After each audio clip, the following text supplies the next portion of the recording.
வெள்ளைச் சுரிசங்குடாழி ஏந்தி தாமரைக் கண்ணன் என் நெஞ்சினூடே உள்ளைக் கடாகின்ற வாற்றைக் காணீர் என் சொல்லிச் சொல்லுகேன் அன்னை மீர்காள் வெள்ளச் சுகமவன் வீற்றிருந்த வேத ஒலியும் விழா ஒலியும் பிள்ளைக்குழா விளையாட்டொலியும் அராத் திருப்பேரையில் சேர்வன் நானே.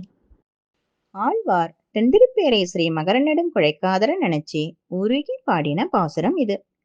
அப்படிப்பட்ட மாறன் அடிபணிந்துய்ந்தவர் ராமானுஜர்.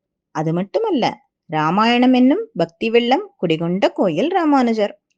ஆழ்வார் வந்து சேரணும்னு ஆசைப்பட்ட தென்திருப்பேரையில ராமானுஜா கிராமப்பள்ளியில தென்திருப்பேரை குழந்தைகள் ஸ்ரீ ராமாயணத்தை எவ்வளவு ஆனந்தமா அனுபவிச்சா அப்படிங்கறதெல்லாம் நம்ம பார்த்து என்ஜாய் பண்ணிட்டு இருக்கோம். நாளையிலேந்து சீதைட்டேந்தோம் ராமர்ட்டேந்தோம் என்னென்ன கத்துண்டோம் அப்படிங்கறத குழந்தைகள் மணி மணியா அழகா பேசுறதெல்லாம் பார்க்க போறோம்.